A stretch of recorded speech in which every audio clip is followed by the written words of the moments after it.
Hello les pilotes, c'est Tom, j'espère que vous allez bien. On est aujourd'hui au club du MRCM, MRCM comme Mini Racing Club de Marigny. Bienvenue. Donc on est très content de vous présenter cette piste un petit peu remodelée au goût du jour. Comme vous le savez peut-être, ou pas, il y a la course dans une semaine, dimanche 29 juin, et on vous attend le plus nombreux possible évidemment. Et on a vraiment hâte que vous nous fassiez vos retours sur qu'on vous a préparé. Pour ceux qui connaissent pas trop le MRCM, ceux qui connaissent vont comprendre de quoi je parle.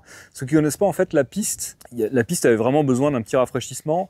Elle manquait un peu de rythme, elle manquait un peu de technicité, donc c'est ce qu'on s'est un petit peu attaché à faire cette année. On a encore quelques modifs, même beaucoup de modifs de prévus, on va garder ça pour l'an prochain, mais déjà, le premier travail qu'on a fait, on est vraiment content du résultat et on a hâte de voir ce que vous allez en penser. Je vous emmène tout de suite sur le podium, je vous décris tout ça.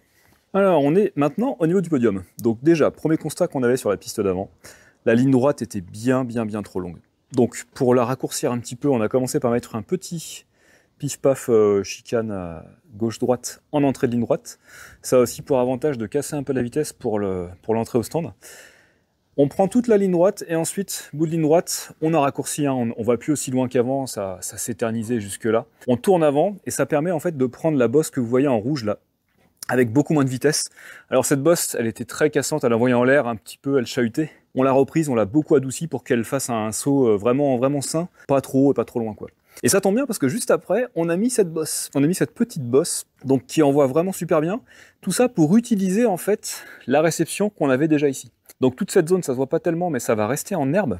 Alors l'herbe est un peu sèche, mais ce qui est génial, c'est qu'on peut faire jump, re-jump, et se servir de la pente ici pour mettre un gros coup de frein, et prendre le virage et être à la corde. Alors évidemment, ça passe, on est presque déçu, ça passe trop facilement, mais pour autant, c'est facile de perdre du temps si on n'est pas pile poil dans la pente pour mettre le coup de frein pour bien rester corde dans le virage. Donc évidemment, le virage, là, on a rajouté du rouge, on l'a peint en bleu, ce qui donne un effet visuel vraiment sympa, et il y a quand même de la place si on se rate pour aller à l'extérieur. On repart ensuite, ça n'a pas changé.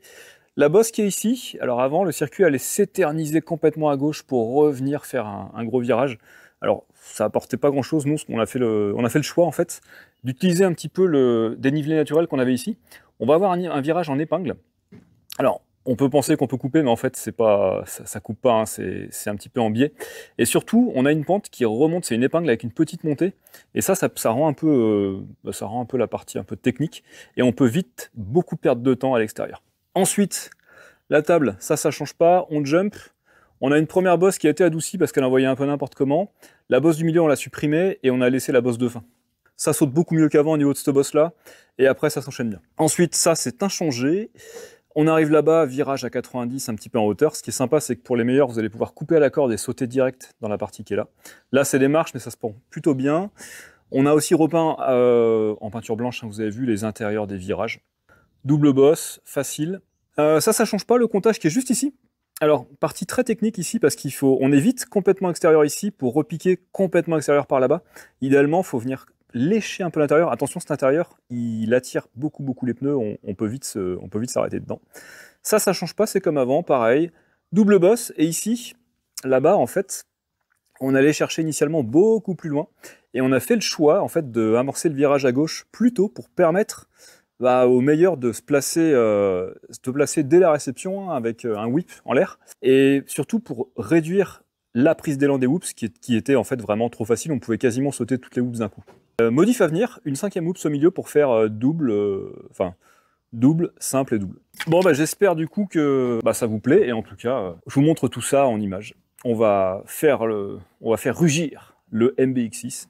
Allez, je mets la batterie dans le MBX6 et let's go.